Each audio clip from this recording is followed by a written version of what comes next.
કુટુંબની ખરાબ વાતો થતી હોય કે સારી વાતો થતી, અત્યારે તો ભગા સરપંચની ખરાબ વાતો થાય, તમને ખબર પડે ને એટલી. ગંજીપતે રમતા હતા, મોટા માવતરીએ ચડી ગયા. ઓહો હો, આ તો ઈ જ વાત છે. તમે જામીન પડવા મારામાં રાજી ન હોય તો બીજા ગામના કોણ રાજી હોય? A few moments later. हे प्रभु हे प्रभु हे हरि राम कृष्ण जगन्नाथ प्रेमानंद. ભૂરા કાકા, હગાવાલા કોને કહેવાય? એલા ભગા, તું આવડો મોટો થયો, તને હગાવાલા કોને કહેવાય ઈ નથી ખબર કાકા? નો ખબર હોય તો તમને પૂછતા હોય ને, ખબર હોય તો થોડા તમને પૂછતા હોય. નો ખબર હોય ના પાડી દો, તમે કરશન કાકાને પૂછી કોને કહેવાય હગાવાલા કોને કહેવાય. હવે એમાં એવું છે, તને હું પેલા વાલાનો દાખલો દઉં. સગા વાલા, તો વાલા કોને કહેવાય? આપણા નબળા સમાચાર થોડા કઈ સાંભળે અને એના હાથે કામ પડતા મૂકીને આવી જાય અને આપણે ખંભો ખંભો મિલાવીને હાલે ને, એને વાલા કહેવાય. જેમ આપડા કરશન કાકા આવી જાય છે એમ એને વાલા કહેવાય. એમ તો પછી હગા કોને કહેવાય?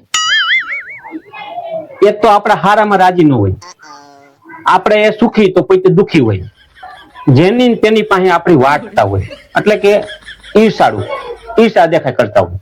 જેમ કે તું આપણી ઘરે નાના મોટો પ્રસંગ હોય અને તાણે જ રિહાઈને બેહે નાની નાની વાતમાં, મીઠાની થેલી હાટું થઈ. જેમ કે તાર ભગીવો, ભગીનું નામ શું વધારે લેખાય છે, અને રિહાઈ પાસે એવી રીતે કે ખૂણો ગોતીને બેહે, ન્યાય પાસે આપણી જ કરતા હોય. બેઠા બેઠા ઘેરો ભેગો કરે, ઘેરો ભેગો કરીને અમે બેઠા બેઠા વસારે એ બેહે ને આપણી કરતા હોય. જમવાનું ટાણું થાય એટલે જમવા બેસી જાય, કારણ કે એ તો મફત હોય, અને આય સુધી ઠાઈ ઠાઈને ભરે. પછી ઓહવાય ને તોય આપણી જ કરતા હોય. આવું જમવાનું થયું, તેવું જમવાનું થયું, ફલાણું થયું, પૂછડું થયું, ઢીકડું થયું. આને હગા કહેવાય. જેમ કે તું, આને તો કઈ પૂછાય નહીં. આવા પ્રશ્ન લઈને તારે મારી પાસે આવું જ નહીં ભગા. આ તો અમને એમ થયું કે ભૂરા કાકાને કઈક પૂછ્યું, તમને તો કઈ પૂછાય નહીં. તમારે ધંધા છે ને, અમારે હાટું જેને જન્મ લીધો હોય એવી તો વાતો. ભગી સરપંચ ને ભગવત બધી લડે તમને મંડાણા છો તે. આ તો એમ થયું પૂછાય નહીં તમને.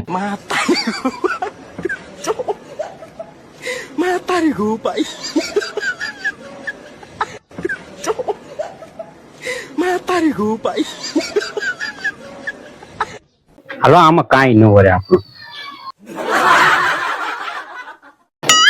એમને આ તાળું મારીને ક્યાં હતું? આ ઘરે કોઈ છે નહીં? ક્યાં ભગી વહુ ક્યાં ગયા છે? તું પરમદી ભીમ 11 ને આવી ગઈ તો તું તેડી આવ્યો હતો, નતો તેડવા ગયો? ક્યાં ગયા છે વહુ? ક્યાં ગયા છે ભગી વહુ? ક્યાં ગયા છે? કાકા અહીંયા કારણે તાળા મારીને જ જાય ને. તમને ખબર તો છે કે ભગી વહુ 2.5 મહિનાથી રિહામણે હતા, તમારા ગામના સરપંચ ભગી વહુ સરપંચ. હવે એના ભીમ 11 નદી આગલા દિવસે તેડી આવ્યો, અને ભીમ 11 ની એક રાત અહીં નથી રોકાણ. બીજે દી પાછા માવતરીએ ગયા, મોટા માવતરીએ ગયા.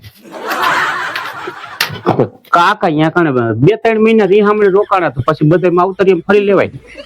તારા હારાન ઘર છે, તારા મોટા હારાન કરશે, કાકાજી હારાન કરશે, મામાજી હારાન કરશે, માતાજી હારાન કરશે. એમાં હવે તું અહીંયા આવીને હજી તો આગલે દી તેડી આવ્યો તું, અને બીજે દી મોટા માવતરીએ ને ગયા. તો પછી અહીંયા કારણે 2 મહિના રિહામણે રોકાણા હતા, તો પછી અહીંયા કારણે તારે અહીંયા રોકાઈ ન હોય. કાકા હરોજ ઘોડો કરવાનો. આપડે કુટુંબ ની કેવી ખરાબ વાતો થાય ખબર પડે તને? મોટા માવતરીએ ક્યાં એ કામ હું ન ઓળખું. કુટુંબ ની ખરાબ વાતો થતી હોય કે સારી વાતો થતી, અત્યારે તો ભગા સરપંચ ની ખરાબ વાતો થાય, તમને ખબર પડે ને એટલી. કાકા એવું નથી કે આ સરપંચ માં આવ્યા પછી જ ભગી વહુ રિહામણે ગયા. તમે લાકડે માકડું ભટકાડી દીધું છે. હવે તમારે મારે તમને કેવું ભૂરા કાકા, હવે આ ઉંમરે મારે તમને પાછા પાડવા, અને અત્યારે પાછા એમ કે કુટુંબ ને હા ભરવું પડે, ભટકાડી દીધું એવું. તો કાકા તમને મોટા માવતરીમાં નથી ખબર પડતી, તમને બીજી શું ખબર પડે? 70 વર્ષ છે કે નનકડા છો નહીં.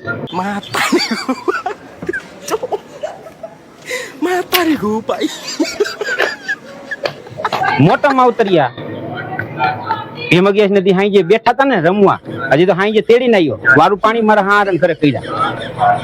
ભગા કુમાર કે વારું પાણી કરીને જીજો. પછી હાંજે આવ્યો અને હવાર ન પડી ત્યાં તો મોટા માવતરિયા વયા ગયા. ઠીક, ઈ મોટા માવતરિયા.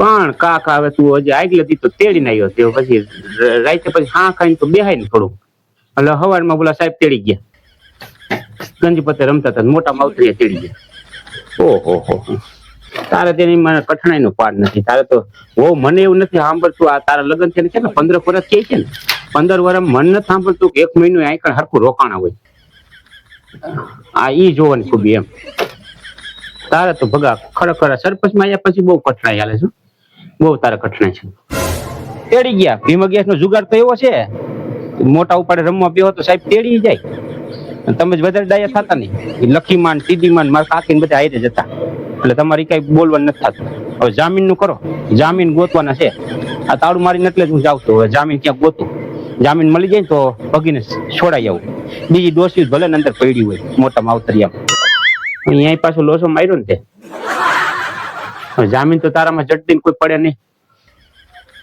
સાપ 5 વર્ષથી સરપંચમાં આવી પછી સાપ તારી બહુ સારી રહી ને જામીન તારામાં જડતી ન પડે હવે તો શું કરીશ જામીનમાં ગોટે કઈ બીજું શું હોય જામીન ગોઈ ગામમાં લગભગ તારામાં કોઈ નહીં પડે બાર ગામ ક્યાંક હોય જો તારા શેડા અડતા હોય તો બાકી ગામમાં તને બધા ઓળખે જ છે તારામાં કઈ જામીન પડ્યા જેવું છે નથી મળતા કોણ જામીન પડે આપણા કામ બધા એવા છે તો જામીન પડે જ નહીં કોઈ આપણે સરપંચમાં આવ્યા પછી આમ નીચું મોટું નથી થયું હું શું જોઈને જાયલા છે નીચે પાણો પડ્યો હોય તો ઠેસ આવીને પડી ગયા છે બાકી નીચું નથી જોયું હવે જામીન કોણ પડે આપણા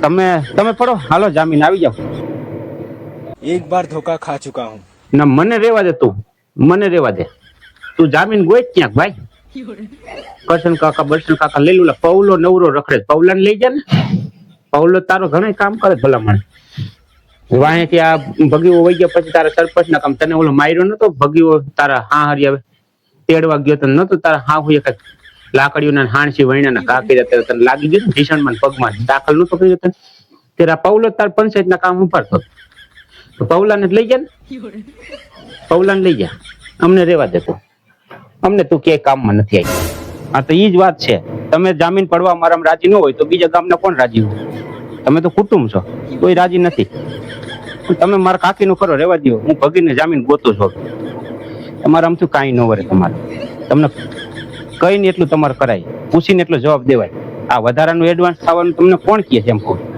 વધારાનું એડવાન્સ ન થવાય જે કરતા હોય કરો તમારું કરો જામીન ગોતો જાઓ બાઈ વિના થોડા ઘર હારા લાગે તાળું મારી રખડે 2.5 મહિના તું તાળું મારીને રખડતો અને હવે બાકી રહી જતું એક દી આયા બહુ તાળું ખુલ્લું છે તો પાછું સવારમાં તાળું લાગી ગયું પછી બીજાની કરો તારમાં મોઢું ધોયા વિના બેસી જાવ છો બર્તન ભાંગવા આબરૂ જાય એવું તમે કરો કુટુંબની બેઠા બેઠા બર્તન ભાંગો છો બાયુના કામ કરો છો પાછા ડાયા થાવ मैं तारी हूँ भाई मैं तारी हूँ भाई